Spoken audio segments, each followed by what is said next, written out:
Well, I don't know. He put a whole book in the Bible. Now, what's it there for? Now, if you're just a saved Gentile, and you're just lucky to be saved Gentile, but you're not Jewish, that means you can rip out the book of Esther. It's not for you. Not for you. And you don't need it historically. You can go to the encyclopedia and read about the facts of Persia, or what happened to the Jews of Persia. You don't need the Bible. But yet, non-Jewish believers read the book of Esther and count it as scripture. That must mean it's for you. That must mean it's for you. That these days should be remembered and observed throughout every generation, every clan, every province, every city. That these days of Purim should not fail among the Yehudim. That the remembrance of them should not cease from their seed. Can we talk? I love all these internets and all these white supremacist groups and all these hate groups. Well, brother, and this is what they say, or something similar. Well, brother, don't you know that most of the Jews today aren't really Jews? Don't you know that really the Cossacks, and the Cossacks were some Europeans who converted, and the Jews today are not real? Have you ever heard that one? Huh? You ever heard that one? They're the Cossacks, Musaks, and the Jews today are really Edomites. Most of the Jews today, white, you know those white Jews? Most of them are Edomites.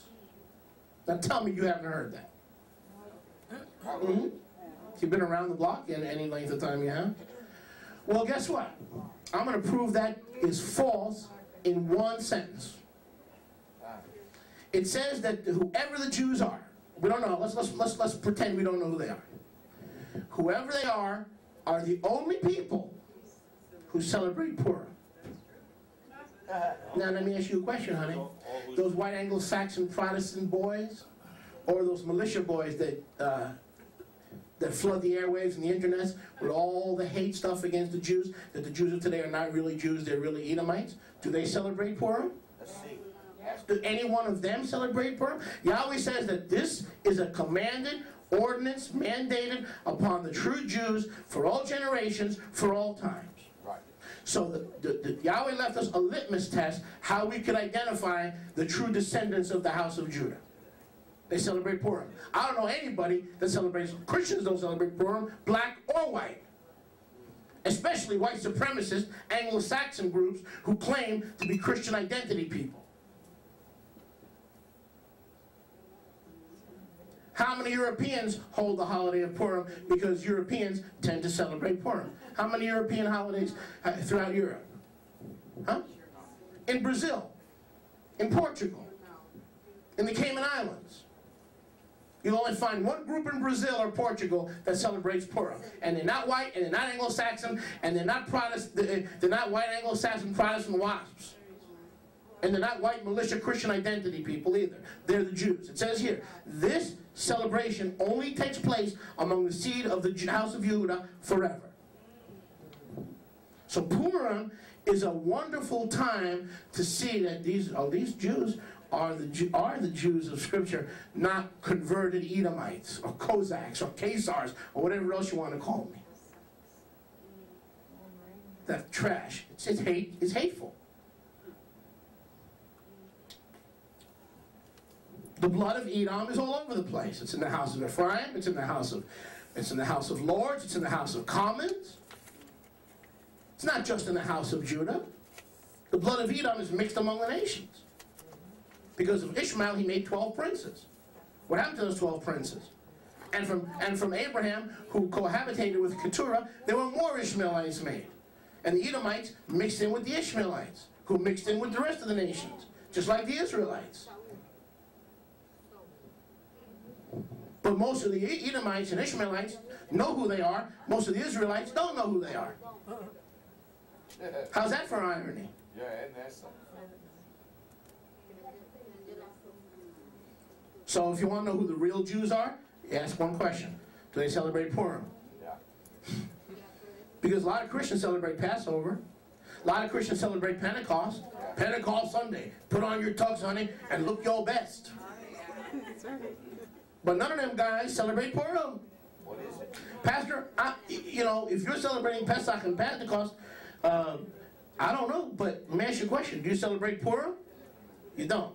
Well, you can't be the real Jews. Now, the point is, it's a litmus test. It's a sign of the house of Judah in these last days. Watch this. That this should not fail from among the Yehudim, their remembrance should not cease from their seed. And the sovereigness Esther, the daughter of Abihail, with Mordecai the Yehudite, wrote all authority to confirm the second letter about Purim.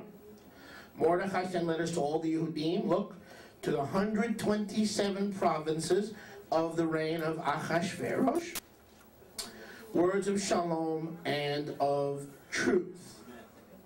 To establish, now look at verse 31, Esther 9:31, to establish the days of Purim as a moed in their moadim, as Mordecai the Yehudite and the sovereigness Esther had established, and they had established for themselves and their seed concerning matters of fasting and lamenting. The decree of Esther was established, these matters of Purim, and they were written in a book, and that book is in your King James Bible, and it's in every believer's Bible, so that they can identify the house of Judah in exile. Moreover, they who are called as returning Ephraim to join their Jewish brothers can have something common, and a tool of agape, and a tool of love, and a tool of outreach, and a tool of one-ship and chadness, to be a chad. Judah, this is your holiday. I'm here to join you.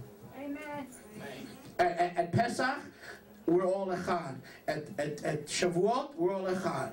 At all the Moadim, all of Israel comes together as echad. But this is your special day, and I'm here to honor you. I've taken time off from work. I've rearranged my schedule. I'm here to celebrate the fact that you're indestructible, because when I understand that you're indestructible, I also understand that I'm indestructible. Amen. Come on. Would to Yahweh, more and more congregations would begin to celebrate Purim. But I promise you I wouldn't get into theology. Again, so we have more folks that have come back in the room. How many of the folks that we have in the room that this is going to be your first Purim? Your first. Okay? 1, 2. In its fullness? Toe. 3. Beltrami. We have 4. Raise your hand, please. So, look, 4 or 5 at least. At least. Okay? So let me give you, please forgive me for being a little bit repetitive, but let me just share a few things with you. Purim, and I'm going to go quickly, okay? And now theology is going to be pretty light, and for me at least, pretty light. But some of the folks getting this tape, it's life-changing because they don't know anything about Purim, or they know very little about Purim. Purim is one of the most joyous, fun holidays. We said that before.